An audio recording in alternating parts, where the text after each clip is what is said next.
ini. Kemudian yang kedua yaitu pada huruf shad. Huruf shad ini memiliki sifat yang namanya shofir, ya. Memiliki sifat yang namanya shofir. Shofir itu desis, ya. Desis. Nah, shad itu memiliki desis mirip dengan desis angsa, ya. Shad itu dengan desis angsa. Nah, shofir ini ada hurufnya ada 3 teman-teman. Yang kedua yaitu sin, ini mirip dengan desis ular. Yang terakhir yaitu zai, zai itu mirip dengan desis lebah. Jadi juga desisnya juga berbeda-beda. Ihdinas sirata, sirata, bukan sirata tapi Nah, mirip dengan desis angsa. Assalamualaikum warahmatullahi wabarakatuh. Kembali lagi di El-Ghifari Channel. Kali ini kita akan membahas mengenai surah Al-Fatihah ayat yang ke-6. Kita akan mengurai dan membahas secara detail hukum-hukum apa saja yang terkandung dalam ayat ini, kemudian dari sisi makhrijul hurufnya, sifatul hurufnya maupun hukum tajwidnya. Mudah-mudahan ini bisa membantu teman-teman semua mengetahui hukum detailnya pada ayat ini, sehingga kita dapat memperbaiki bacaan kita, dapat mensempurnakan bacaan surah Al-Fatihah kita, dan dapat mensempurnakan ibadah salat kita, karena surah Al-Fatihah ini merupakan rukun dalam ibadah salat kita. Baik, ayat yang ke-6 ini berbunyi Ihdinas siratal mustaqim. Nah, itu adalah bunyi ayat yang ke-6 teman-teman. Apa saja yang perlu perhatikan ketika membaca ayat ini? Yang pertama pada kata ihdina. Ihdina itu menggunakan huruf H, teman-teman. Ya. Ada yang menyebutnya dengan H besar, ya. Ini huruf H, teman-teman, ya. Huruf H. Huruf H ini makhrajnya yaitu letaknya pada aqsal halqi. Aqsal halqi itu yaitu pangkal tenggorokan. Pangkal tenggorokan, ya. Ihdina. Jadi letaknya pangkal tenggorokan. Kemudian berbeda dengan huruf H. Huruf H, teman-teman. H ini berbeda dengan huruf H.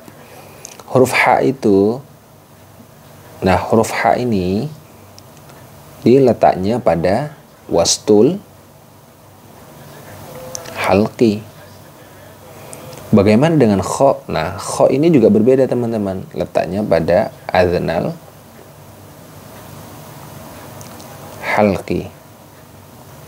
Jadi, makhrajnya berbeda-beda sehingga bunyinya pun juga berbeda, teman-teman. Jadi, tidak boleh disamakan. Hati-hati kita ketika membacanya ihdina. Terlalu ada ngoroknya itu malah larinya ke kho ini gitu. Terlalu tipis kita malah larinya ke ha, ihdina. Nah, itu keliru. Jadi ihdina letaknya di bagian tengah, bagian pangkal tenggorokan, aqsal halqi, ihdina. Nah, seperti itu, teman-teman. Itu yang perlu diperhatikan pada kata ini. Kemudian yang kedua yaitu pada huruf shad.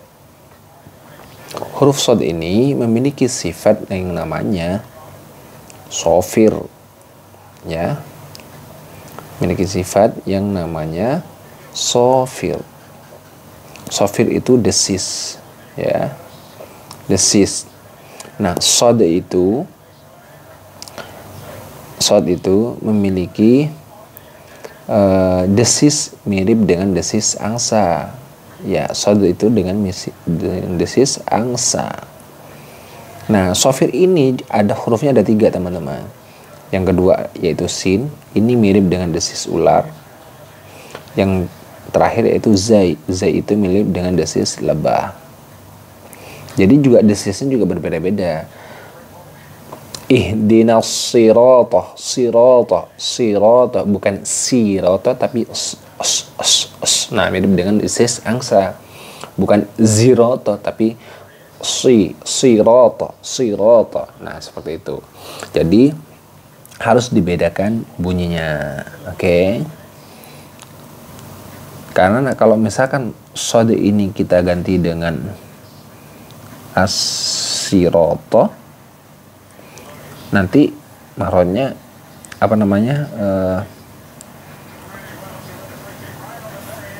maknanya juga berubah. Jadi nggak boleh pakai as-sirata tapi as-sirata. Nah, itu teman-teman, jadi harus diperhatikan. Nah, yang pertama ini sodnya tasdid, ihdinas sirata. Yang kedua adalah sin. Nah, ini yang sering keliru yang pada ayat ini. Sin itu kan desisnya mirip desis ular ya. Nah, ini biasanya yang keliru. Kadang as-siratal mustaqim. Nah, itu yang benar, pakai desis ular. Nah, ini biasanya kekeliruannya itu ngikut sama yang pertama ini biasanya. Ihdinas siratal mustaqim. Nah, seperti itu jadinya. Jadi ikut tebel juga jadinya. Ya, ikut tebal, jadi nggak boleh gitu. Jadi yang pertama itu menggunakan huruf shad ya. Yang kedua menggunakan huruf sin. Itu harus dipahami. Jadi kita harus membaca ayat demi ayat itu secara detail, teman-teman. Jangan hanya mengandalkan pendengaran kita dengan mendengarkan murotal. Jadi harus kita lihat juga ayatnya seperti apa gitu. Kemudian yang terakhir yaitu mustaqim. Nah, ini yang perlu diperhatikan yaitu panjangnya, karena ini masuk kategori mad arid lisukun. Oke. Pertama arid lisukun. Mad arid sukun itu apa? Yaitu ya sukun diawali harokat kasroh atau waw sukun diawali harokat dhammah atau alif diawali harokat fathah. Nah, ini kemudian bertemu dengan huruf hidup. Oke, huruf hidupnya mana? Yaitu mim. Dan diwakofkan. Wakofnya mana? Adalah ini.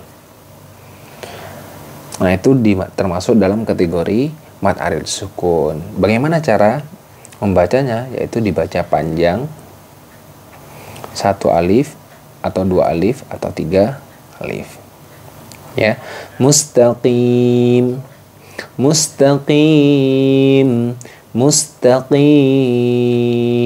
Nah, itu boleh ya. Boleh dibaca panjang, 1 alif, 2 alif atau 3 alif. Cara mempraktekannya gimana? Yaitu huruf hidupnya ini disukunkan terlebih dahulu, kemudian dibaca panjang, 1 alif, 2 alif atau 3 alif. Nah, itu teman-teman yang perlu kita perhatikan pada ayat yang ke-6 ini. Oke.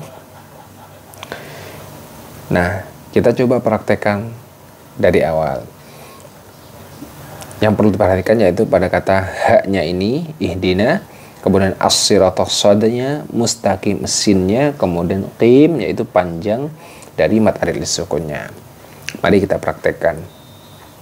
Ihdinas siratal mustaqim. Nah, seperti itu teman-teman. Demikian pembahasan kali ini. Mudah-mudahan bermanfaat bagi antum semua. Jika menurut antum video ini bermanfaat, silakan share, subscribe, like, dan komen jika ada yang perlu kita bahas secara detail di video-video selanjutnya. Demikian dari saya, kurang lebihnya saya mohon maaf. Wassalamualaikum warahmatullahi wabarakatuh.